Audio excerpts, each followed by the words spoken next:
Do Dr. Jekyll, o bom doutor que, sem querer, liberta o seu lado monstruoso, Mr. Hyde. Essa imagem está gravada na nossa mente, não é?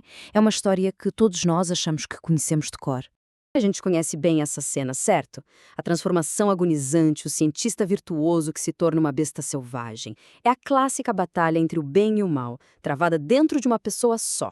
E se a verdadeira história, aquela que está lá no texto original de Robert Louis Stevenson, for, bem, muito mais complexa e até perturbadora do que o mito que a gente se acostumou a ouvir? Ok, vamos mergulhar fundo nisso. Então, vamos começar pelo começo e desafiar a própria base da história, a personagem do Dr. Jekyll. Será que ele era mesmo esse bom homem que a cultura popular sempre pintou para nós? Olha, essa perspectiva aqui muda completamente o jogo. A ideia não é que Jekyll criou um monstro. É que ele já era um monstro de hipocrisia e simplesmente criou uma máscara para poder agir como bem entendesse, sem manchar a sua preciosa reputação. E isto não é só uma teoria de fãs, não. Análises académicas sérias apoiam essa ideia. Uma tese da UFC, por exemplo, conclui que Hyde não era uma entidade separada, mas sim o disfarce de Jekyll. A poção não criou o mal que havia nele, apenas removeu as correntes da sociedade que o continham. E essa obsessão com a dualidade não surgiu do nada. Stevenson foi inspirado por uma figura histórica real, Deacon Brodie, um cidadão exemplar durante o dia, um criminoso à noite. Stevenson já tinha explorado essa ideia numa peça anos antes de escrever a sua obra-prima. O tema do criminoso respeitável estava claramente na sua mente. Agora vamos analisar a figura de Hyde e descobrir como a nossa imaginação popular o entendeu de forma completamente errada.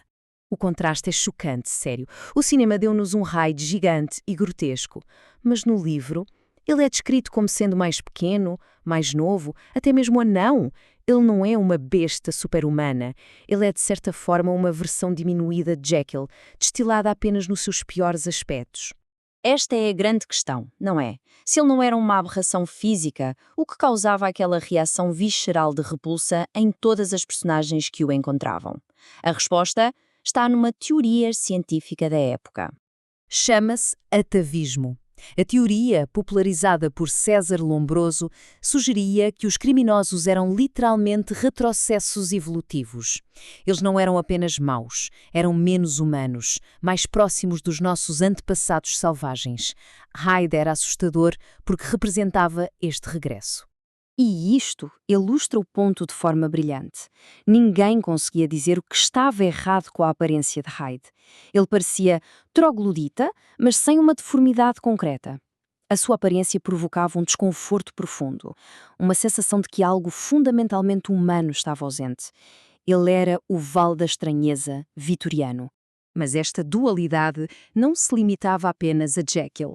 Stevenson, de forma genial, projetou-a em cada canto do mundo que criou.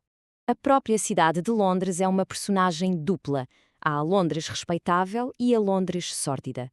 A casa de Jekyll reflete isso perfeitamente. Uma frente imponente e uma porta traseira num beco sujo. Tudo na história, desde a arquitetura à estrutura social, é um espelho da divisão interna de Jekyll.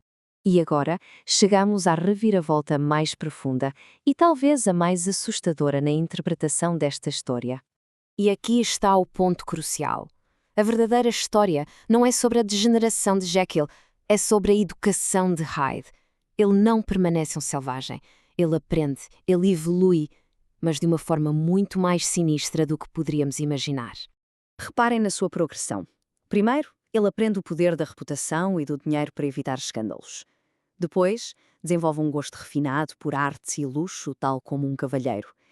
E, finalmente, ele absorve não apenas os prazeres da classe alta, mas também as suas ansiedades. Esta citação do livro é a prova final. O fim de Hyde não é uma explosão de violência, mas sim uma implosão de medo e nervosismo. Ele não é mais a personificação da liberdade sem amarras. Tornou-se um prisioneiro da ansiedade burguesa, espalhando os mesmos cavalheiros solitários e reprimidos que Jekyll desprezava. O selvagem foi domesticado. Então, o que devemos retirar desta desconstrução da história? Qual é o seu verdadeiro aviso? A lição não é sobre uma experiência científica que correu mal, é sobre a hipocrisia social. Jekyll não era uma vítima, era o arquiteto da sua própria queda. A história sugere que tentar separar e reprimir à força os nossos lados mais sombrios, em vez de os reconhecer e integrar, é o que lhes dá um poder destrutivo. O que nos leva a uma pergunta final. A história de Stevenson era um espelho das ansiedades vitorianas sobre a respeitabilidade e os segredos. Mais de um século depois, esse espelho ainda reflete a nossa própria sociedade.